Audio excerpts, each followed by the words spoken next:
Amém. Meus irmãos, vamos abrir as nossas Bíblias na Epístola de Paulo aos Efésios. Epístola de Paulo aos Efésios. Capítulo 1, versículo 3 ao 14. Epístola de Paulo aos Efésios, capítulo 1, versículo 3 ao 14. Nós vamos dividir o estudo desta perícope em 4 partes, em 4 estudos, na verdade. Então hoje vai ser a primeira parte. Efésios, capítulo 1, versículo 3 ao 14, que diz assim: Bendito Deus e Pai de nosso Senhor Jesus Cristo, que nos tem abençoado com toda sorte de bênção espiritual nas regiões celestiais em Cristo, assim como nos escolheu nele antes da fundação do mundo, para sermos santos e irrepreensíveis perante ele, e em amor nos predestinou para ele, para a adoção de filhos, por meio de Jesus Cristo, segundo o beneplácito de sua vontade, para louvor da glória de sua graça, que ele nos concedeu gratuitamente no amado, no qual temos a redenção pelo seu sangue, a remissão dos pecados segundo a riqueza da sua graça, que Deus derramou abundantemente sobre nós em toda sabedoria e prudência,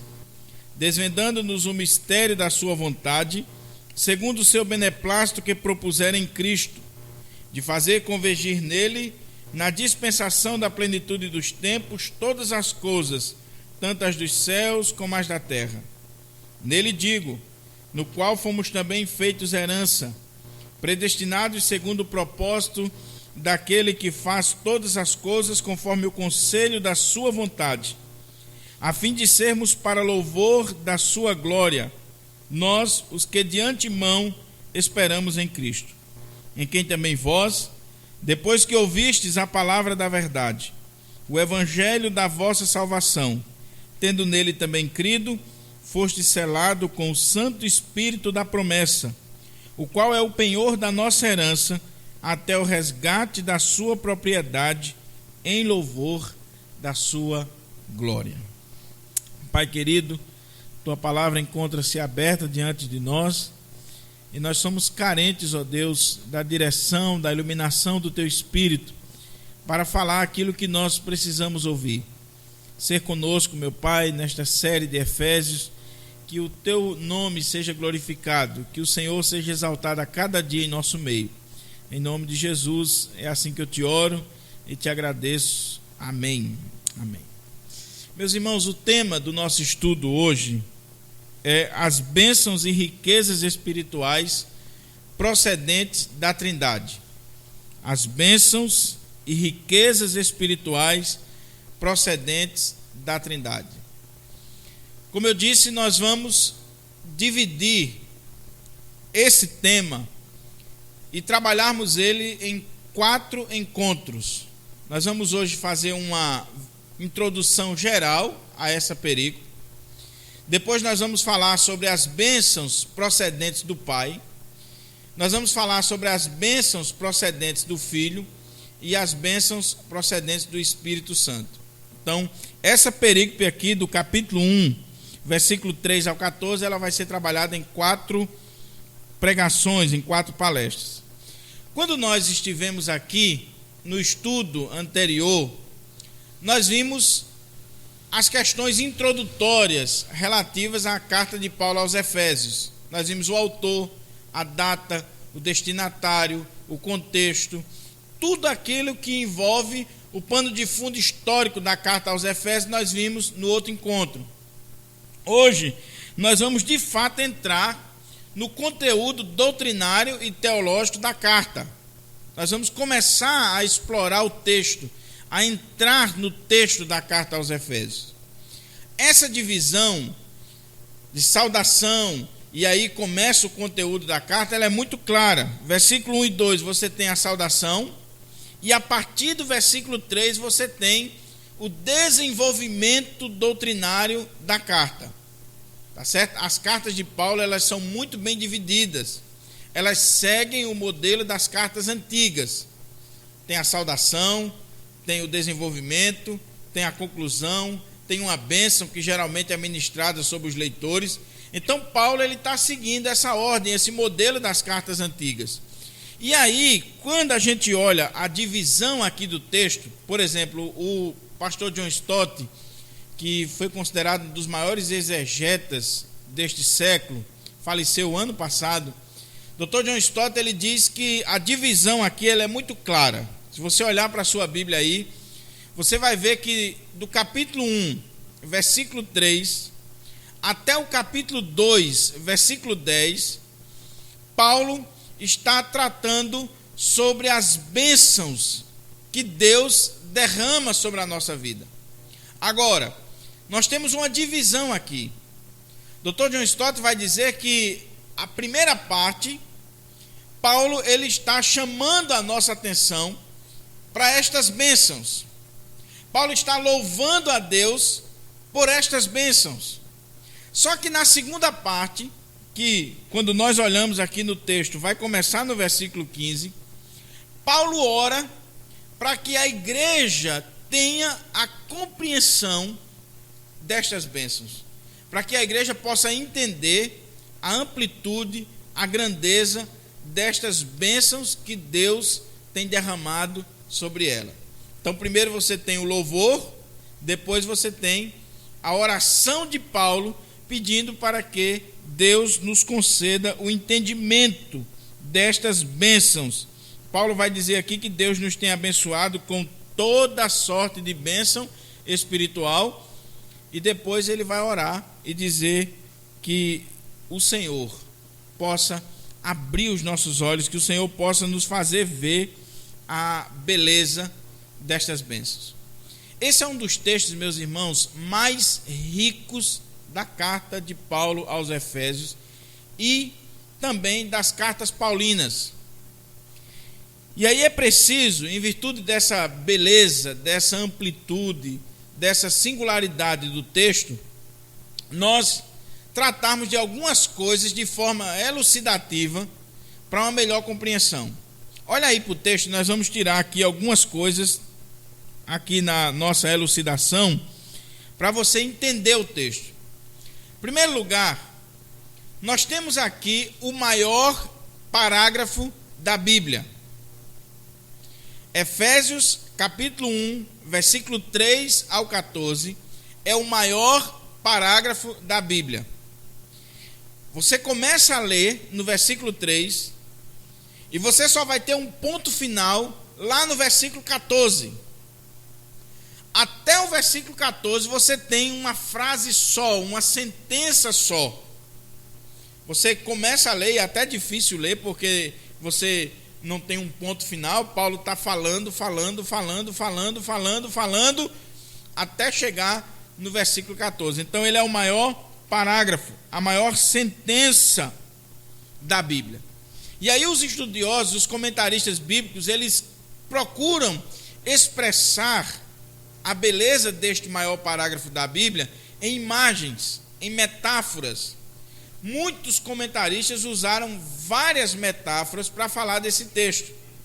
Dr. John Stott, que é um dos melhores comentaristas da carta aos Efésios, que pelo menos que eu li, ele resume essas imagens da seguinte forma. Preste atenção, você vai achar interessante.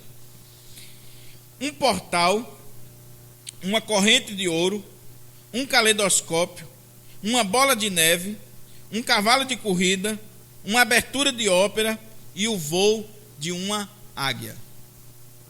Todas essas imagens foram utilizadas pelos estudiosos da Bíblia, os comentaristas da Bíblia, para descrever esse maior parágrafo. Paulo começa a escrever e é como que ele não conseguisse parar. Então aí os estudiosos vão dizer, é como um voo de uma águia, é como uma bola de neve que sai rolando montanha abaixo e vai criando volume, criando força, à medida que vai descendo a montanha. William Hendricks, que é outro comentarista, é ele que vai dizer que esse texto é como uma bola de neve, que vai rolando e criando volume, ficando cada vez maior, até atingir lá embaixo.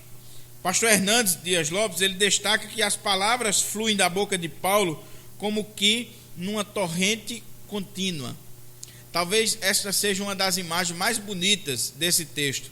Esse texto é comparado a uma cachoeira, e seria uma cachoeira de revelação do Espírito de Deus. É como que você está vendo aqui uma cachoeira de revelação que o Espírito Santo está trazendo a partir dessa mente de Paulo. Paulo está imaginando a grandeza de Deus, das bênçãos de Deus, de tudo aquilo que Deus fez, faz e ainda fará para o homem. E aí Paulo começa como que nessa cachoeira de revelação do Espírito a escrever. E não consegue parar de escrever. Não consegue parar para respirar. As palavras estão fluindo da boca dele. Você já viu uma pessoa que começa a falar e as palavras fluem? Você já viu outra pessoa que ela começa a falar, mas ela engancha nas palavras, ela não consegue ter fluidez das palavras? Então Paulo aqui, as palavras estão fluindo da boca dele, estão fluindo da pena que ele está escrevendo.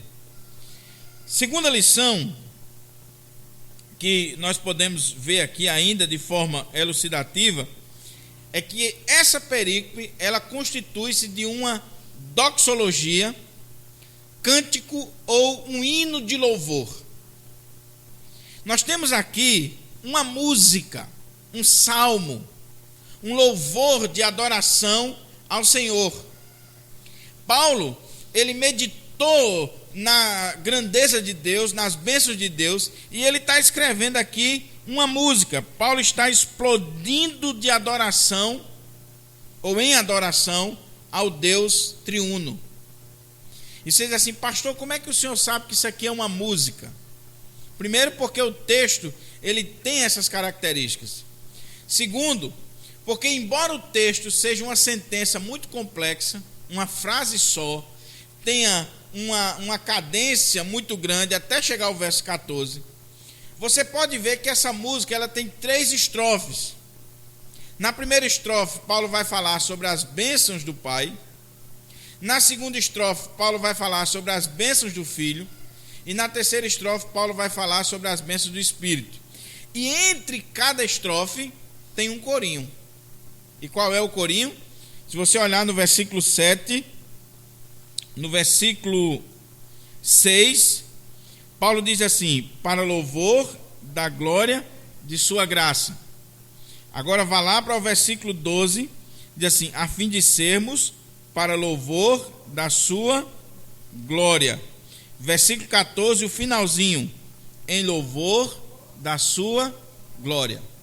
Então, esse em louvor da sua glória é um estribilho que aparece no texto, nos dando a divisão do texto. Ele falou que o Pai escolheu você antes da fundação do mundo, lhe predestinou, lhe adotou, e aí ele diz: para o louvor da sua glória. Aí ele vai falar que o Filho redimiu, remiu, que o Filho concede a você o perdão dos pecados. Aí ele diz: em louvor de sua glória. Ele vai falar que o Espírito Santo é aquele que selou e é o penhor, a garantia da nossa herança. Aí ele diz: para o louvor da sua glória. Então nós temos aqui um cântico muito interessante que Paulo está compondo, uma doxologia, a palavra mais técnica, louvando a Deus pelas bênçãos de Deus. Por que isso é tão importante a gente saber, irmãos? O Dr. Russell Shedd, que alguns aqui tiveram o privilégio de ouvi-lo pessoalmente, Dr. Russell Shedd, ele é muito feliz quando ele comenta essa perícope. Ele tem um comentário desse texto e ele diz o seguinte: toda doutrina deve ser como um fundamento ou como um solo no qual a vitalidade de adoração e culto cresce constantemente. A doutrina é o solo, é a base aonde o culto, a adoração, o louvor deve crescer. O que isso quer dizer? Trocando em miúdos. Por que nós temos muitos cultos pobres? Muitas liturgias pobres? Por que hoje você coloca um CD evangélico para tocar e na grande maioria das vezes são músicas extremamente pobres?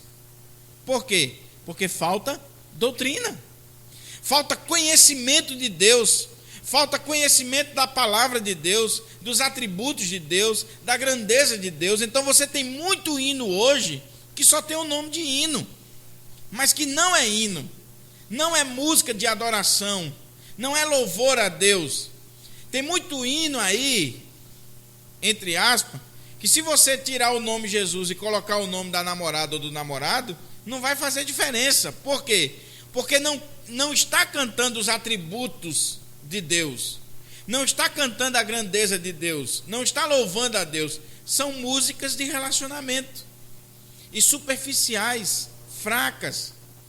Então o Dr. Shedd, ele diz, olha, a doutrina é o fundamento para o culto, para a adoração, para o louvor.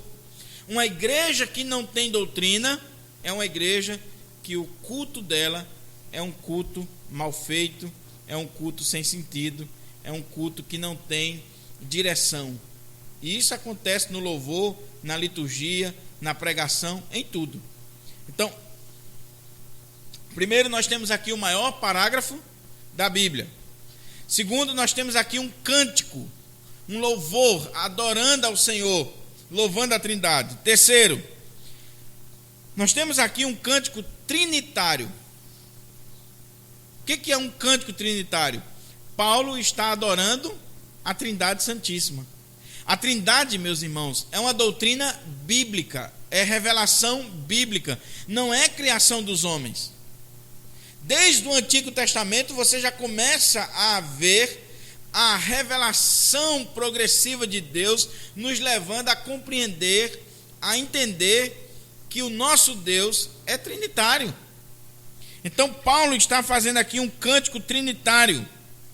Os comentaristas, por exemplo, do comentário africano, eles vão dizer que esse cântico trinitário que Paulo está compondo aqui, ele era cantado pela igreja primitiva para reforçar essa doutrina bendita, santa, que não é criação do homem, é revelação de Deus.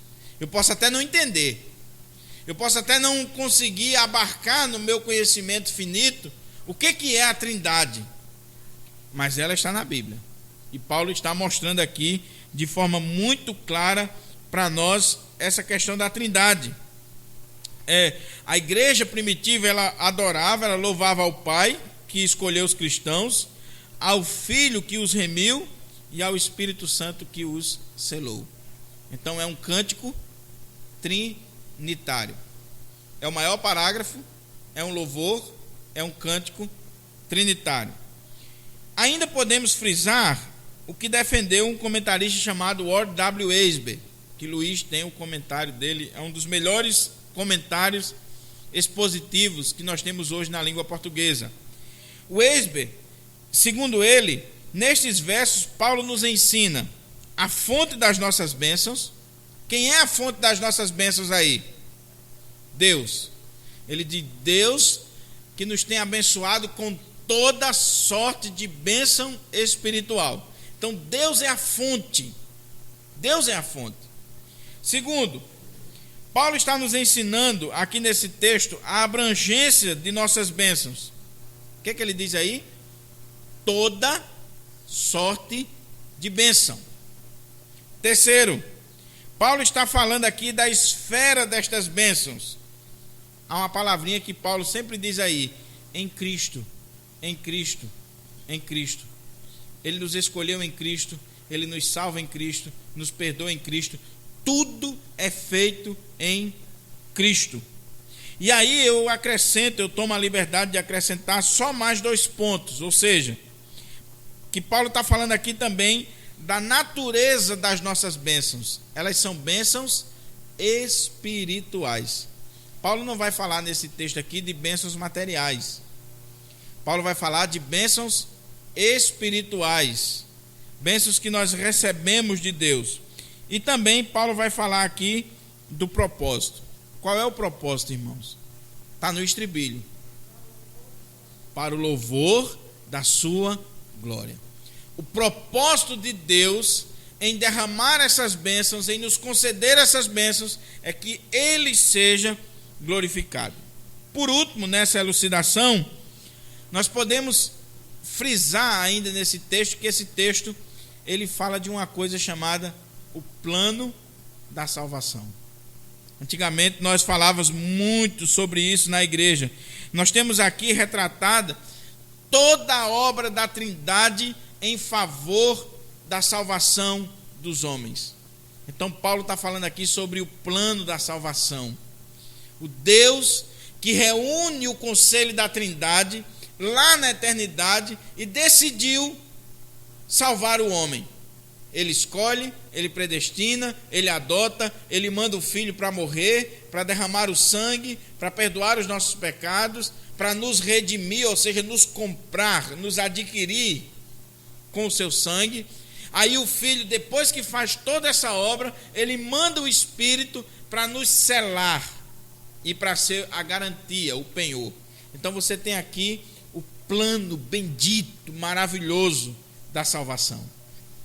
Irmãos, se nós pudéssemos ler esse texto com carinho, com reflexão, olhando o que Deus fez por nós, o que Deus faz por nós, o que Deus ainda vai fazer, nós só podemos terminar dizendo como Paulo, para o louvor da sua glória. Então nós temos aqui o plano da salvação de Deus. Um comentarista chamado Francis Falken, ele diz o seguinte: 3 linhas de pensamento permeiam essa doxologia.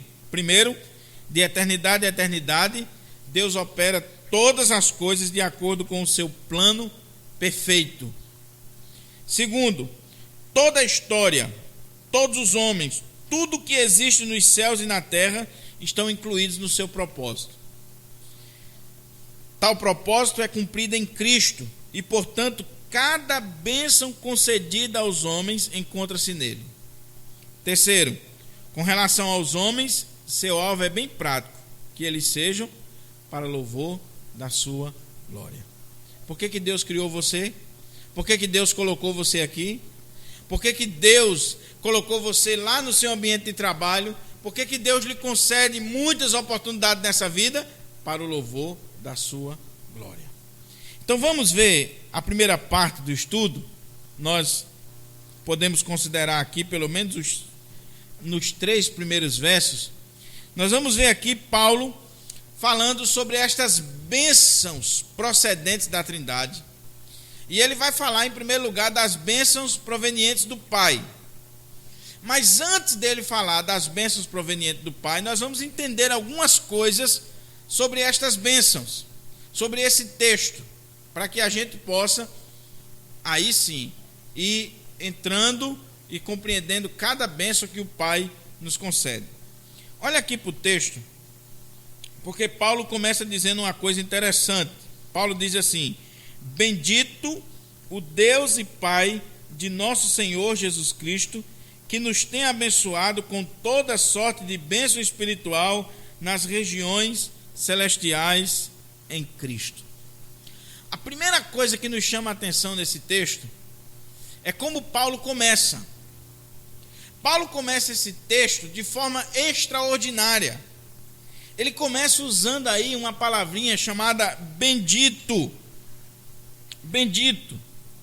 Essa palavra, bendito, ela significa exaltado, louvado.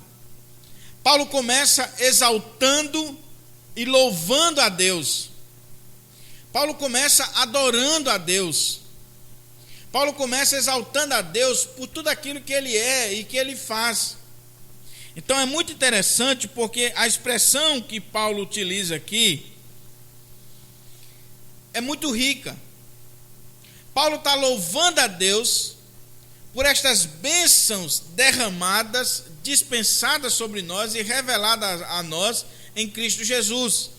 A expressão que ele utiliza aqui é eulogetos, na língua original, que aparece aí na nossa versão traduzida por bendito. E essa palavra bendito, que vem de eulogetos, ela poderia ser traduzida como louvado, exaltado, ou a raiz desta palavra, ela tem a seguinte ideia: falar bem, discursar bem. Então o que Paulo está fazendo aqui? Paulo está começando o texto, a perícope, falando bem de Deus, louvando a Deus, exaltando a Deus, abençoando a Deus. Não dá para a gente compreender bem o que ele quer dizer, porque a ideia é: olha, nós estamos aqui bendizendo a Deus, falando bem de Deus, abençoando a Deus por aquilo que ele é e por aquilo que ele faz. Paulo, na verdade, faz um trocadilho de palavra. Ele vai dizer que nós somos abençoados e nós bendizemos a Deus. Agora é interessante, essa palavra bendito, ela só aparece na Bíblia para Deus. O homem não é bendito, o homem é abençoado. Bendito somente Deus. Por isso que Paulo vai usar essa expressão para Deus e chamar a nossa atenção para isso. Por que Paulo ele está usando essa expressão? Falar bem de Deus, bendizer a Deus, por causa das suas bênçãos, porque ele é digno de bênção, por causa do seu propósito eterno, por causa das suas obras. Aí nós podemos falar bem dele. E Paulo está elencando aqui as bênçãos para nós, que nós vamos ver. Então é importante, meus irmãos, a gente entender, à luz desse texto, que o louvor, e eu faço questão de citar literalmente o que eu coloquei aqui, que o louvor não pode e nem deve ser algo desprovido de fundamentos bíblicos e teológicos. Paulo está compondo uma doxologia ao Senhor, reconhecendo e meditando em seus propósitos, atributos e bênçãos espirituais. Desde os salmos veterotestamentários aos hinos do Novo Testamento, podemos perceber o zelo do povo de Deus, ou a igreja, em cantar a grandeza, os atributos, a glória de Deus. Por isso, irmãos, que quem louva na igreja, quem cuida do grupo de louvor, quem está à frente, o pastor da igreja, ele tem que ter muito cuidado com o que está sendo cantado. Ele tem que ter muito cuidado, porque o que nós temos aí hoje de louvores que não tem nada a ver com louvor, que pelo contrário fala mais no diabo do que em Deus, fala mais das obras do diabo, fala mais daquilo que o diabo está fazendo na vida das pessoas do que nas obras de Deus. E é preciso ter cuidado, porque muitas vezes nós trazemos isso para o púlpito, para a casa de Deus. Ontem a gente estava lá na loja dos evangélicos e estava passando um louvor, desses louvor de vingança. Você já viu os louvor de vingança que tem aí? A minha vitória tem sabor de mel. Eu vou estar lá no púlpito e você lá embaixo e eu cantando daqui de cima. A minha vitória tem sabor de mel. A pessoa está cantando uma música dizendo que é louvor a Deus, mas deixa que ela está mostrando a vingança do coração dela. Só falta descer sangue no canto da boca. Porque a vitória é minha, eu vou conseguir, você vai ser envergonhado, você vai ficar lá embaixo, eu vou estar lá no palco, você vai estar na plateia. Isso é vingança. E a palavra de Deus não aconselha isso. Então é muito importante a gente ter cuidado, porque a igreja sempre cantou os atributos de Deus. Louvor é para Deus, não para o homem. O louvor é para cima, é para o Senhor. E aí o Dr. Russell Shedd, ele acrescenta umas coisinhas sobre isso, que ele diz assim: não encontramos aqui um louvado seja o Senhor sem parar para pensar por que ele deve ser louvado, mas todo esse primeiro trecho ou parágrafo nos dá motivos para louvar. Você já viu aquele negócio nas igrejas que o irmão está contando uma desgraça e alguém diz aleluia, glória? A pessoa está louvando, exaltando a Deus sem parar para pensar por que ela está fazendo. O que ela está louvando? O que ela está exaltando? O cara está contando uma desgraça, está contando um acidente, está contando um péssimo testemunho, um testemunho na verdade, e aí o irmão está lá dando glória a Deus, aleluia. A começar que aleluia era usada pelo liturgo, aquele que estava dirigindo o culto. O que significa aleluia? Aleluia significa louvai ao Senhor. Então, quando o dirigente do culto dizia aleluia, a congregação respondia glórias ao Senhor, glorificado seja o nome do Senhor. Havia ordem no culto. Hoje a pessoa dá aleluia sem nem saber. Outros não diz nem aleluia, diz aleluias, que não existe. Aí diz glória a Deus por qualquer coisa. Então é preciso a gente ter cuidado e saber por que você louva. O que você está exaltando? É as bênçãos de Deus? É a grandeza de Deus? Agora Paulo destaca aqui, para a gente caminhar para nossa conclusão, 5 coisas interessantes. Primeiro, Paulo destaca nesse canto que Deus o Pai é a fonte das nossas bênçãos. Olha aí para o texto e veja aí: bendito o Deus e Pai de nosso Senhor Jesus Cristo, que nos tem abençoado com toda sorte de bênção espiritual. Deus o Pai é a fonte de todas as nossas bênçãos. Irmãos, a fonte da bênção não é a igreja. A fonte da bênção não é o pastor ou quem quer que seja. A fonte de todas as nossas bênçãos é Deus, o Pai, o Deus Todo-Poderoso. Você já viu uma propaganda que está correndo aí na televisão? A pessoa diz: eu era isso, isso, isso e isso. Hoje eu tenho um carro, tenho isso, isso e isso. Eu sou a Universal. Como que a bênção estivesse na igreja. A bênção não está na igreja, querido. A bênção não está numa instituição. A bênção está em Deus o Pai. Veja o que Paulo está dizendo. Ele nos tem abençoado com toda sorte de bênção. Então a bênção está em Deus. A bênção não está no homem. A bênção não está numa instituição. Por isso que a gente tem que parar com aquela história de estar correndo para cá e para acolá, buscando bênção. Ah, tem um culto de fogo ali, eu vou buscar a minha bênção. Ah, eu vou buscar a minha bênção lá no morro, vou buscar a minha bênção lá numa campanha da Universal. Você está correndo em vão. A bênção está em Deus. A bênção está em Deus. E outra coisa, eu sempre costumo dizer, Deuteronômio 28. A não ser que o pastor que passou aqui muito tempo não ensinou para vocês. Mas Deuteronômio 28. A bênção é quem corre atrás do crente. Não é o crente que corre atrás da bênção. Deuteronômio 28 vai dizer que se você atentar para as palavras do Senhor, obedecer a palavra do Senhor, viver a palavra do Senhor, virão sobre ti e te alcançarão todas estas bênçãos. Bendito serás no campo, na cidade, bendito vai ser o fruto do teu ventre, vai ser bênção pura. A bênção vai vir. Então não precisa estar correndo. Por isso que Paulo está iniciando dizendo: Deus o Pai é a fonte de todas as nossas bênçãos. Dr. John Stott, ele resume esse ponto dizendo assim: Deus o Pai é a fonte e a origem de toda a bênção de que desfrutamos. Sua iniciativa é exposta de modo claro, pois ele mesmo é o sujeito de quase todos os verbos principais nestes versos.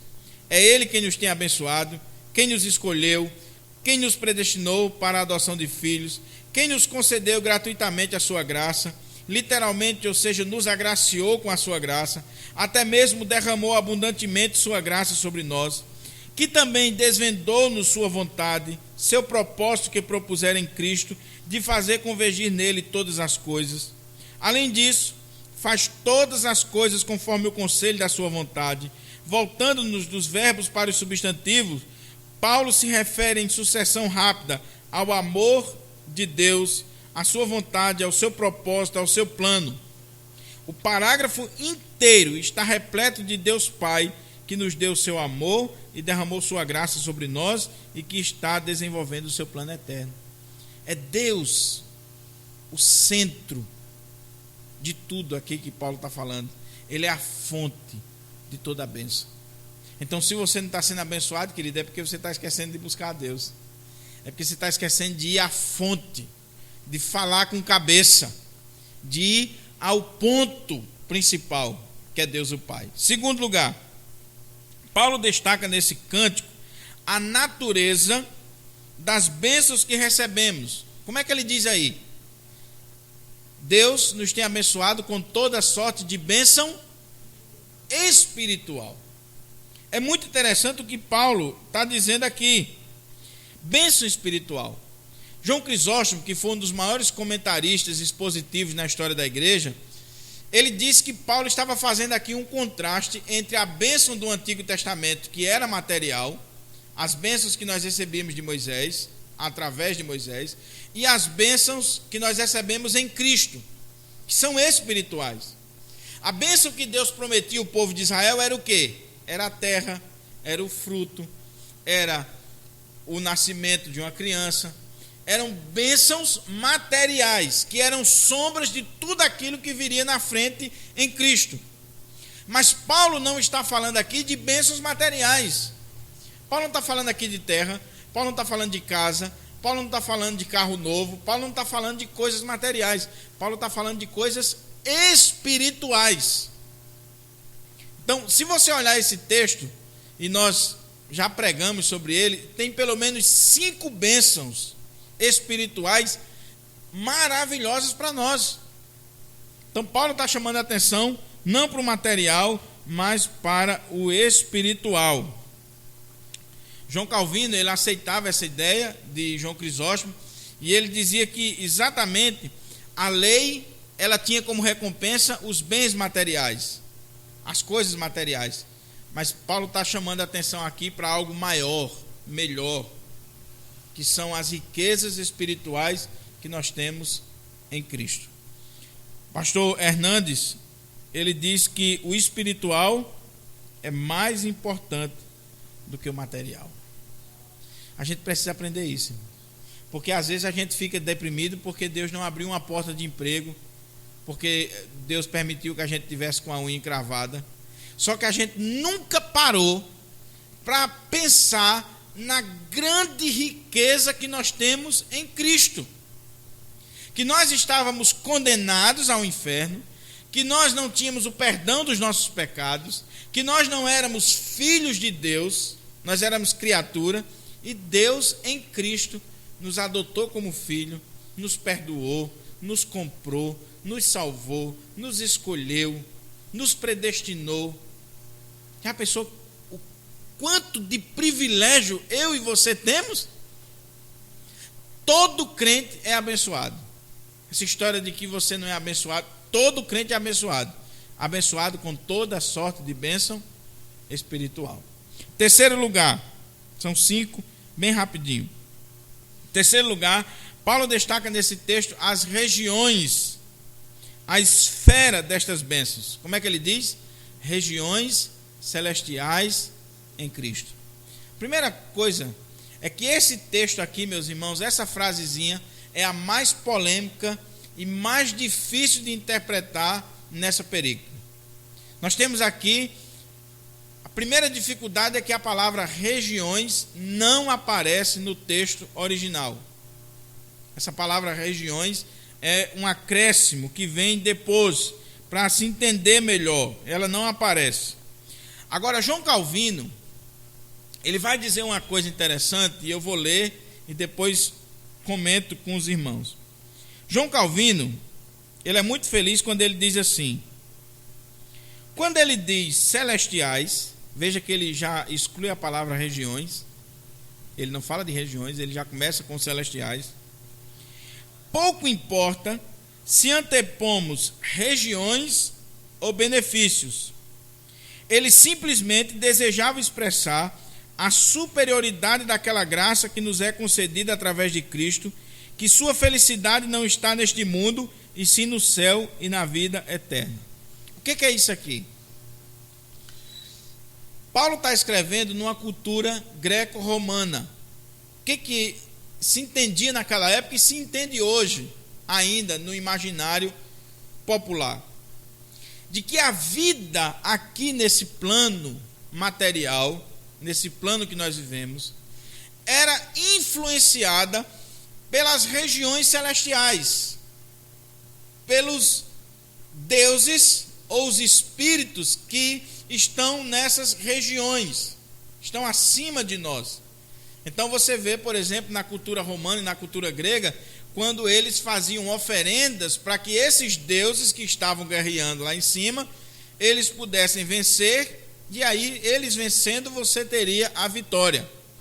Então o grego, o romano, ele tinha muito medo dessas regiões celestiais. Ele fazia de tudo para agradar os deuses. Até hoje nós somos assim. Nós não acreditamos que tem essa dimensão, quem manda a chuva, quem manda o sol, a tempestade, isso, aquilo, outro, a gente não acredita. O sertanejo não oferece oferendas para os santos, para que eles possam derramar bênção. Então Paulo estaria dizendo para alguns que não se preocupem, porque vocês já foram abençoados com toda sorte de bênção nessas regiões celestiais em Cristo. Ou seja, aonde acontece essa dimensão da guerra, essa dimensão espiritual, vocês já foram abençoados. Essa é uma linha. Só que Calvino vai dizer, olha, para mim não interessa se Paulo está falando de uma região geográfica, se Paulo está falando de bênçãos que estão sendo vindas sobre nós a partir de um determinado lugar. O que Paulo está querendo dizer é que a bênção que nós recebemos é superior, está acima de tudo. Então, ele não está preocupado em dizer se é um local, uma região, que tipo de esfera Paulo está falando aqui. Aí o Dr. Shedd, ele destaca que nós podemos entender esse texto à luz do versículo 20. Olha o que é que diz o versículo 20. Aí. 1:20. Ele chama atenção para esse versículo e diz assim: o qual exerceu ele em Cristo, ressuscitando dentre os mortos, fazendo sentar à sua direita nos lugares celestiais. Dr. Shedd diz que para a gente entender esse texto, nós temos que olhar à luz do verso 20, ou seja, Cristo está exaltado nas regiões celestiais, e uma vez que Cristo já está exaltado, todas as bênçãos que Cristo tem dessas regiões, que goza destas regiões, nós já desfrutamos. Ou seja, em Cristo, em virtude dele estar à direita do Pai e estar nessas regiões, nós já desfrutamos das bênçãos das regiões celestiais. É como que nós já estivéssemos na glória, como que nós já estivéssemos gozando do céu. E isso é verdade. Porque quando Paulo vai falar do plano da salvação, da ordem salutos lá em Romanos, ele vai dizer que aos que Deus predestinou, a esses também chamou, aos que chamou justificou, aos que justificou também glorificou. Veja que ele coloca isso já de forma clara. O crente já está glorificado em Cristo, é como que ele já estivesse no céu, é como que ele já estivesse nas mansões celestiais, porque Cristo já está lá. Ou seja, nós podemos dizer em resumo que o crente é cidadão dos céus. Ele tem uma dupla cidadania. Ele tanto é cidadão terreno, como ele é cidadão do céu. Ele já desfruta das bênçãos do céu. E aí, o Dr. Shedd diz assim: Paulo quer chamar a nossa atenção à realidade de que, quando estamos em Cristo, já estamos como que retirados deste mundo, e muitos fatores que normalmente controlariam nossa atitude assumem uma nova realidade, a realidade da exaltação em Cristo. O que o texto quer dizer com nos abençoou nas regiões celestiais em Cristo? É que se você está em Cristo, você já vive numa outra dimensão, você já goza das bênçãos celestiais, você já está lá. 2 pontos e a gente termina bem rapidinho. O quarto é bem rápido. Em quarto lugar, podemos destacar que Paulo, o apóstolo, descreve para nós a abrangência destas bênçãos. O que ele diz aí, irmãos? Toda sorte de bênção. Ele não está falando de uma bênçãozinha pequena. Ele não está falando de migalhas. Ele está falando que em Cristo eu e você somos abençoados com toda sorte de bênção espiritual nas regiões celestiais em Cristo. O que Paulo quer transmitir aqui? Sem medidas. Na teologia paulina, na perspectiva da teologia paulina, nós recebemos toda a bênção espiritual em Cristo. O cristão já é abençoado de uma vez por todas. Irmãos, a expressão que ele usa aqui para abençoar, ela está numa forma na língua grega chamada auristo. Ela foi feita lá no passado e uma única vez. Por isso que a tradução no português coloca abençoou. Ou seja, você já foi abençoado de uma vez por todas. Não tem quem roube a sua bênção. Não precisa você estar correndo atrás da bênção. Porque em Cristo você já foi abençoado de uma vez por todas. É uma ação que aconteceu lá no passado. Deus decretou a bênção e pronto. Não se repete mais, não precisa ficar exigindo mais. Já foi decretada, já foi feita, já está lá. Então, Paulo está trabalhando aqui que você já foi abençoado. Você já é abençoado. Você tem a bênção de Deus no seu sangue, na sua vida, no seu dia a dia. Será que isso não é importante para nós? Será que isso não traz alegria para nós? Então, afirmamos com gratidão e alegria que Deus nos abençoou em Cristo com toda a bênção espiritual, ou seja, toda a bênção do Espírito Santo nos é dada pelo Pai se estamos no Filho. Nenhuma bênção é negada. Nenhuma bênção é negada se nós estamos no Filho. Naturalmente, ainda temos de crescer para a maturidade em Cristo, sermos transformados na sua imagem e explorarmos as riquezas da sua herança nele. Naturalmente, Deus pode outorgar-nos muitas outras experiências mais ricas ao longo do caminho. Mesmo assim, se estamos em Cristo, toda a bênção espiritual já é nossa. Ou, conforme Paulo diz em Colossenses, nós recebemos a vida completa em união com Ele. Por que Paulo está falando aqui de toda a bênção, de riqueza de que nós recebemos em Cristo? Quem estava aqui no outro estudo vai lembrar que eu falei da cidade de Éfeso, do templo da deusa Diana, que era nessa cidade, uma das 7 maravilhas do mundo antigo. E Paulo, nessa carta, Paulo vai chamar a atenção para as riquezas espirituais que nós temos em Cristo. Por quê? Porque a cidade de Éfeso era considerada o banco da Ásia. Toda a riqueza da Ásia passava por Éfeso. O templo da deusa Diana tinha tesouros vindos do mundo inteiro. Então os pagãos se orgulhavam das suas riquezas, dos seus bens. E aí Paulo vai dizer para a igreja: meus irmãos, não se preocupe com isso. Vocês estão vendo riqueza no templo de Diana, vocês estão vendo que a cidade de Éfeso é rica, vocês estão vendo muitos tesouros, uma das 7 maravilhas do mundo, está tudo isso aí. Mas deixa eu dizer uma coisa para vocês: vocês também são ricos, vocês são abençoados com toda sorte de bênção espiritual.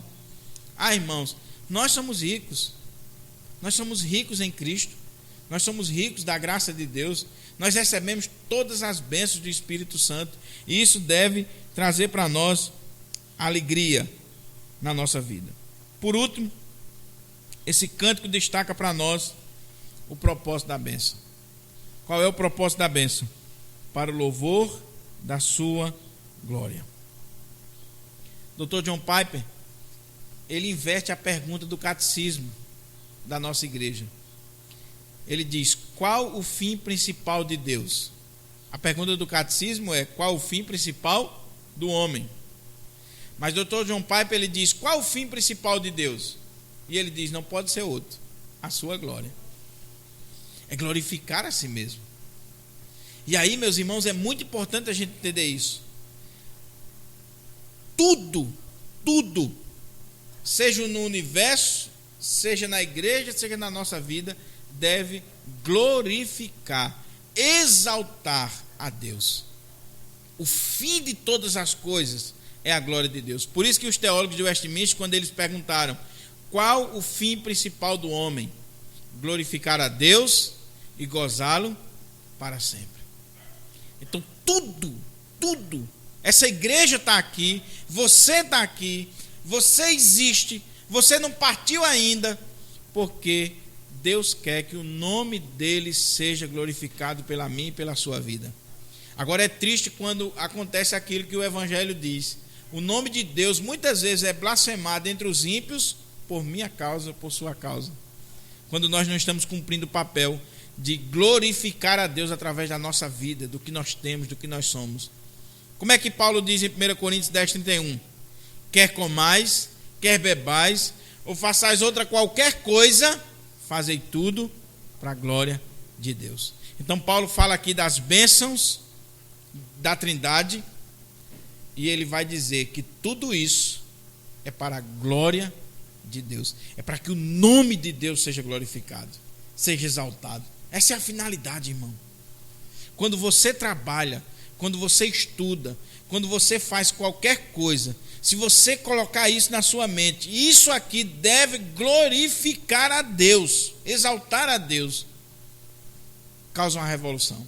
Esse conceito causou uma revolução na época da Reforma. Sabe por quê? A irmã que vendia coxinha, que fazia coxinha, ela fazia a melhor coxinha porque ela estava fazendo aquela coxinha para a glória de Deus. A irmã que faz roupa, ela fazia a melhor roupa, o melhor corte porque é para a glória de Deus. Todo profissional, todo. O médico vai fazer a melhor consulta, a melhor cirurgia, o melhor tratamento, porque ele está glorificando a Deus. Ele não está fazendo por dinheiro, ele está fazendo para a glória de Deus. O engenheiro, o padeiro, o pedreiro, o pastor.